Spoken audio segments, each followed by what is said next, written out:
Before I begin, I must point out that behind me sits a highly admired President of the United States and decorated war hero, while I, a cable television talk show host, has been chosen to stand here and impart wisdom.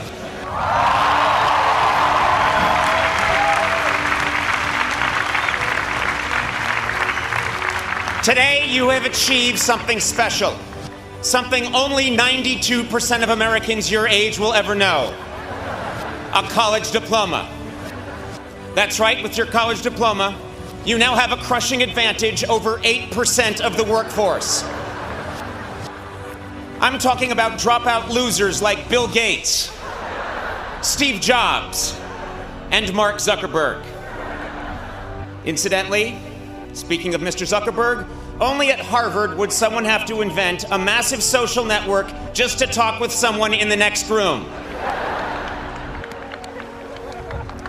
My first job as your commencement speaker is to illustrate that life is not fair. For example, you have worked tirelessly for 4 years to earn the diploma you'll be receiving this weekend. That was great. And Dartmouth is giving me the same degree for interviewing the fourth lead in Twilight. Deal with it. Another example that life is not fair: if it does rain, the powerful rich people on stage get the tent.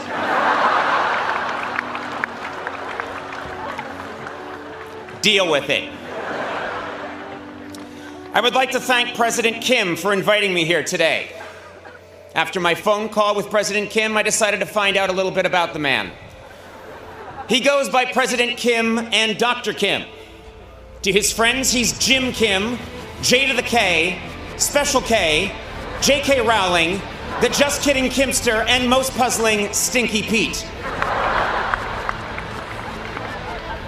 He serves as the chair of the Department of Global Health and Social Medicine at Harvard Medical School, spearheaded a task force for the World Health Organization on global health initiatives, won a MacArthur Genius Grant, and was one of Time Magazine's 100 most influential people in 2006. Good God, man, what the hell are you compensating for? Seriously. We get it, you're smart. By the way, Dr. Kim, you were brought to Dartmouth to lead. And as a world-class anthropologist, you were also hired to figure out why each of these graduating students ran around a bonfire 111 times. But I thank you for inviting me here, Stinky Pete. And it is an honor. Though some of you may see me as a celebrity, you should know that I once sat where you sit. Literally. Late last night, I snuck out here and sat in every seat. I did it to prove a point. I'm not bright, and I have a lot of free time. But this is a wonderful occasion.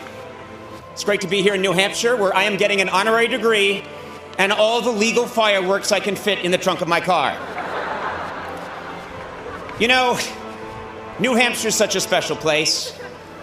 When I arrived, I took a deep breath of this crisp New England air and thought, wow, I'm in this state that's next to the state where Ben & Jerry's ice cream is made.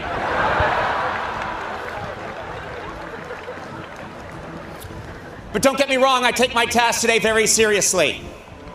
When I got the call 2 months ago to be your speaker, I decided to prepare with the same intensity many of you have devoted to an important term paper. So late last night, I began.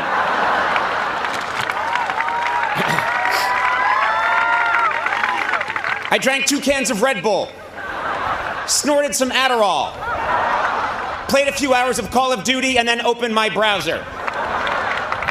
I think Wikipedia put it best when they said Dartmouth College is a private Ivy League university in Hanover, New Hampshire, United States. Thank you and good luck. To communicate with you students today, I have gone to great lengths to become well-versed in your unique linguistic patterns.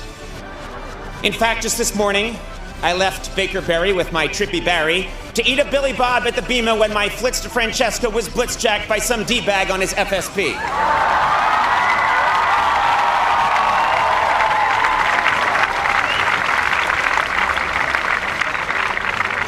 Yes, I've done my research. This college was named after the 2nd Earl of Dartmouth, a good friend of the 3rd Earl of UC Santa Cruz, and the Duke of the Barbizon School of Beauty. Your school motto is Vox Clamantis in Deserto, which means voice crying out in the wilderness. This is easily the most pathetic school motto I have ever heard.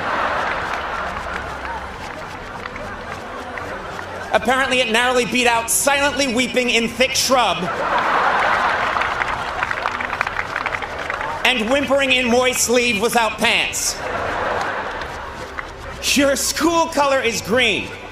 And this color was chosen by Frederick Mather in 1867 because, and this is true, I looked it up, quote, it was the only color that had not been taken already. I cannot remember hearing anything so sad. Dartmouth, you have an inferiority complex, and you should not. You have graduated more great fictitious Americans than any other college.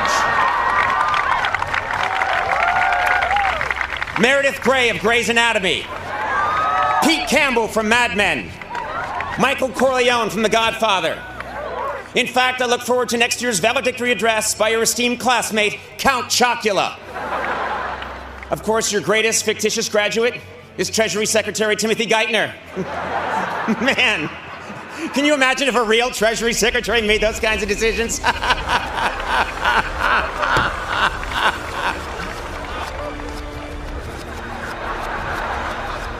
Now I know what you're going to say, Dartmouth. You're going to say, well, we've got Dr. Seuss.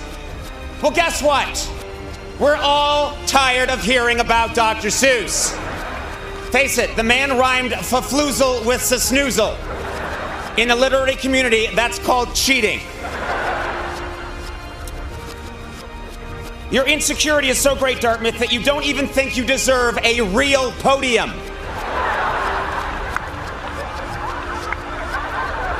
I'm sorry, what the hell is this thing? It looks like you stole it from the set of Survivor, Nova Scotia. Seriously, it looks like something a bear would use at an AA meeting.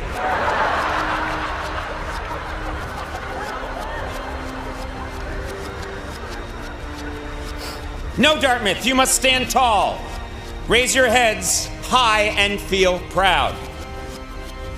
Because if Harvard, Yale, and Princeton are your self-involved, vain, name-dropping older brothers, you are the cool, sexually confident, lacrosse-playing younger sibling who knows how to throw a party and looks good in a down vest.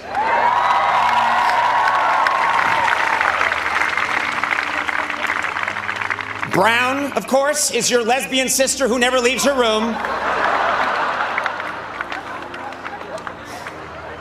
And Penn, Columbia, and Cornell, well, frankly, who gives a shit?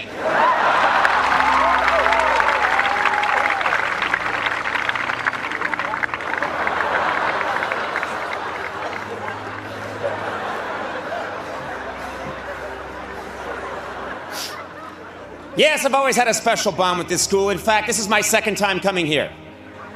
When I was 17 years old and touring colleges way back in the fall of 1980, I came to Dartmouth. Dartmouth was a very different place back then. I made the trip up from Boston on a mule.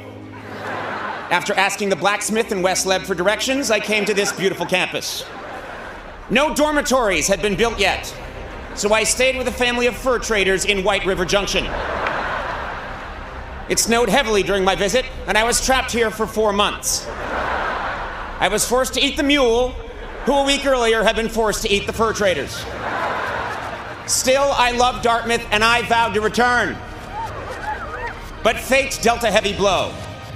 With no money, I was forced to enroll in a small local commuter school, a pulsating sore on a muddy elbow of the Charles River. I was a miserable wretch, and to this day I cannot help but wonder, what if I had gone to Dartmouth? If I had gone to Dartmouth, I might have spent at least some of my college years outside, and today I might not be allergic to all plant life, as well as most types of rock. If I had gone to Dartmouth right now, I'd be wearing a fleece thong instead of a lace thong.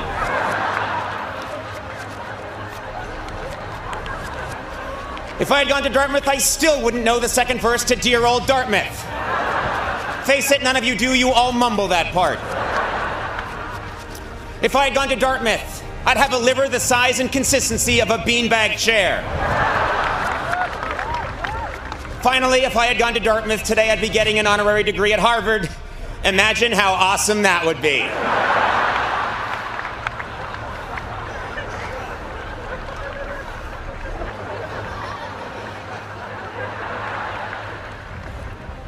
You are a great school, and you deserve a historic commencement address. That's right, I want my message today to be forever remembered because it changed the world. To do this, I must suggest groundbreaking policy. Winston Churchill gave his famous Iron Curtain speech at Westminster College in 1946. JFK outlined his nuclear disarmament policy at American University in 1963. Today, I would like to set forth my own policy here at Dartmouth. I call it the Conan Doctrine. Under the Conan Doctrine, all bachelor degrees will be upgraded to master's degrees.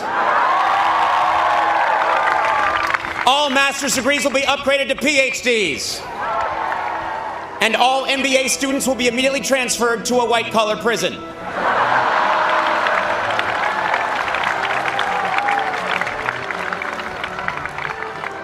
Under the Conan Doctrine, Winter Carnival will become Winter Carnival and be moved to Rio.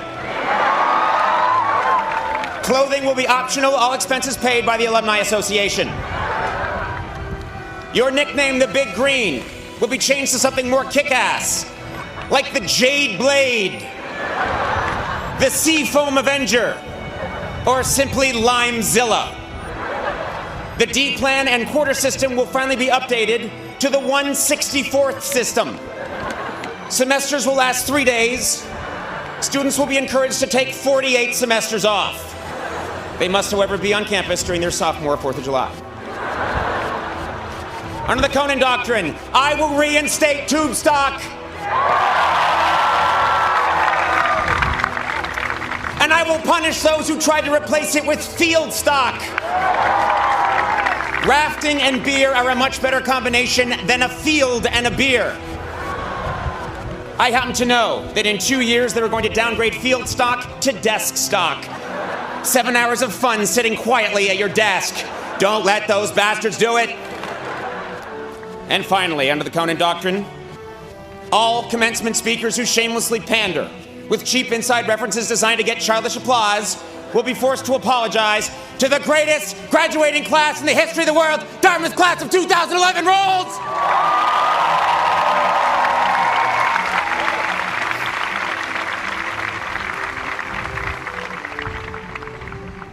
Besides policy, another hallmark of great commencement speeches is deep, profound advice, like reach for the stars.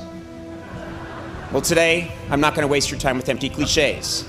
Instead, I'm going to give you real, practical advice that you will need to know if you're going to survive the next few years. First, adult acne lasts longer than you think. I almost canceled 2 days ago because I had a zit on my eye. Guys, this is important. You cannot iron a shirt while wearing it. Here's another one. If you live on ramen noodles for too long, you lose all feelings in your hands, and your stool becomes a white gel. And finally, wearing colorful Converse high tops beneath your graduation robe is a great way to tell your classmates that this is just the first of many horrible decisions you plan to make with the rest of your life. Of course, there are many parents here, and I have real advice for them as well. Parents, you should write this down. Many of your children, you haven't seen them in 4 years. Well, now you're about to see them every day when they come out of the basement to tell you the Wi-Fi isn't working. If your child majored in fine arts or philosophy, you have good reason to be worried. The only place they are now really qualified to get a job is ancient Greece. Good luck with that degree. The traffic today on East Wheelock is going to be murder, so once they start handing out diplomas, you should slip out in the middle of the K's. And I have to tell you this, you will spend more money framing your child's diploma than they will earn in the next 6 months. It's tough out there, so be patient. The only people hiring right now are Panera Bread and Mexican drug cartels. Yes, you parents must be patient because it is indeed a grim job market out there. One of the reasons it's so tough finding work is that aging baby boomers refuse to leave their jobs. Trust me on this.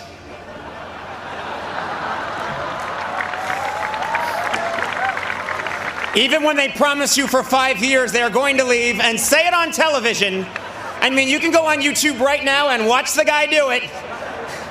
There is no guarantee they won't come back. Of course, I'm speaking generally.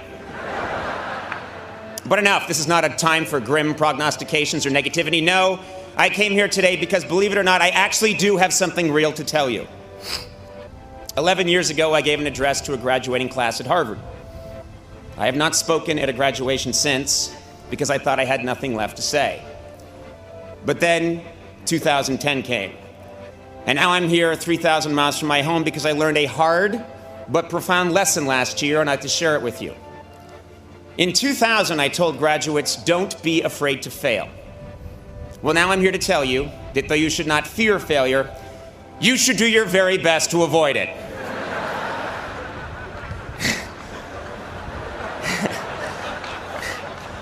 Nietzsche famously said, whatever doesn't kill you makes you stronger. What he failed to stress is that it almost kills you. Disappointment stings, and for driven, successful people like yourselves, it is disorienting. What Nietzsche should have said is, whatever doesn't kill you makes you watch a lot of Cartoon Network and drink mid-price Chardonnay at 11 in the morning. Now, by definition, commencement speakers at an Ivy League college are considered successful. But a little over a year ago, I experienced a profound and very public disappointment. I did not get what I wanted, and I left a system that had nurtured and helped define me for the better part of 17 years. I went from being in the center of the grid to not only off the grid, but underneath the coffee table that the grid sits on, lost in the shag carpeting that is underneath the coffee table supporting the grid. It was the making of a career disaster and a terrible analogy. But then something spectacular happened. Fog-bound, with no compass and adrift, I started trying things. I grew a strange cinnamon beard. I dove into the world of social media. I started tweeting my comedy. I threw together a national tour. I played the guitar. I did stand-up, wore a skin-tight blue leather suit, recorded an album, made a documentary, and frightened my friends and family. Ultimately, I abandoned all preconceived perceptions of my career path and stature and took a job on basic cable, with a network most famous for showing reruns, along with sitcoms created by a tall black man who dresses like an old black woman. I did a lot of silly, unconventional, spontaneous, and seemingly irrational things. And guess what? With the exception of the blue leather suit, it was the most satisfying and fascinating year of my professional life.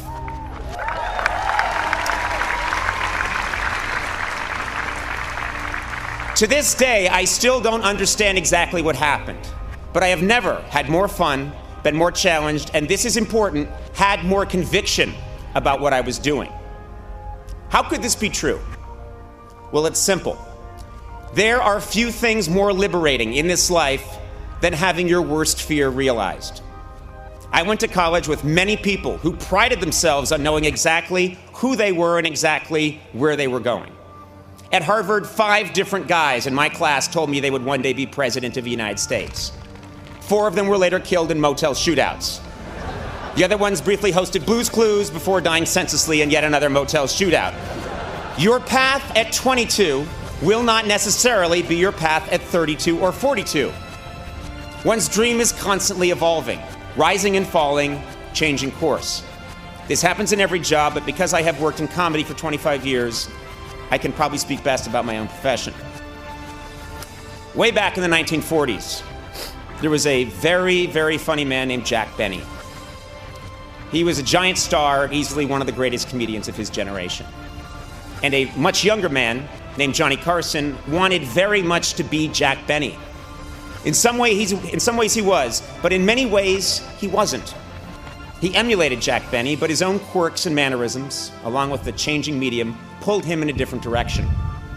And yet, his failure to completely become his hero made him the funniest person of his generation.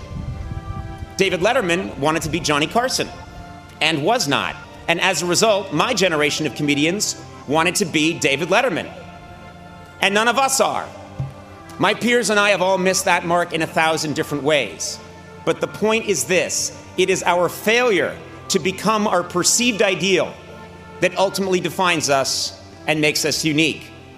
It's not easy, but if you accept your misfortune and handle it right, your perceived failure can become a catalyst for profound reinvention. So, at the age of 47,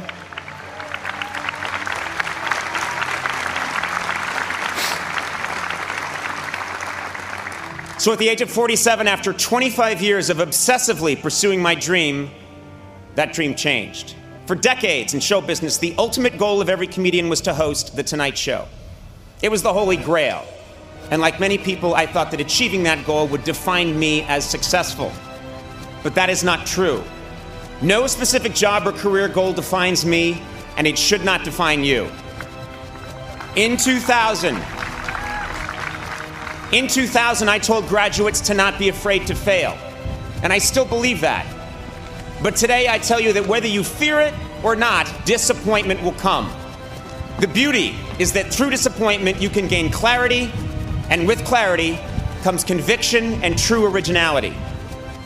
Many of you here today are getting your diploma at this Ivy League school because you have committed yourself to a dream and worked hard to achieve it.